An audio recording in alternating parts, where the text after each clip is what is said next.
इस टाइम वड्डी फाटका से मैं मौजूद हाँ। तो बड़े कोल इस टाइम शेख जैद मौजूद है। अस्सलाम वालेकुम। पक्के हाल ही ठीक है, खैरियत है।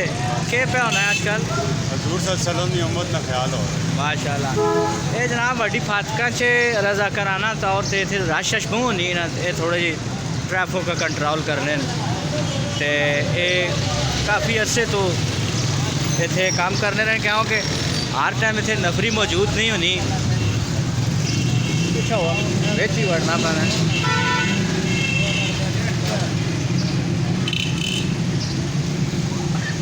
अच्छा ये कितना कर्सा हो गया ज़्यादा तो थे? 18-20 साल हो गए। 18-20 साल हो गए। ये मतलब तुसा तनख्वाह तो किधरों नहीं मिलनी, तो फिर किस तरह निज़ाम चल रहा है? बस हजूर सल्लल्लाहु अलैहि वसल्लम का ख्याल करने अल्लाह पाक का साम दाना पानी। अल्लाह पाक मेहरबानी कर रहा है। लोगों के सवाल है अगर असी एक ही दूए ना ख्याल करा पाकिस्तान के अच्छा जितनी चीको भागो अफरा तफरी पे ये लोग परेशान हो, एक ही दूए ना असी मुसलमान एक ही दूए ना ख्याल करा तो मसले वाड़ बड़े छोटे बड़े सब जैसे फाटक बंद होनी फुटपाथ होते सारे स्कूटर चालाने टुरने ना राह भी बंद होगा ना, टन बंद होने बंदा ना हो बड़ी प्रॉब्लम। टुरने ना जड़ा राह है ना ये हुण इस टाइम तक खुलते हैं ना टुरने वाला झगड़ा होया उस झगड़े में चढ़ाया।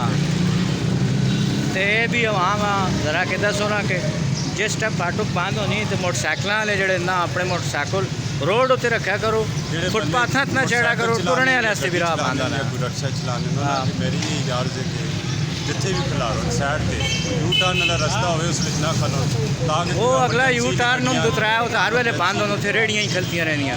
बस हमने इंतजामिया की अपील करने की मेहरबानी करके रोज़ाना महीना कि कोई ऐसा प्लान बनाओ कि ताकि रोज़ाना महीना जो लोग सुखे न सकें।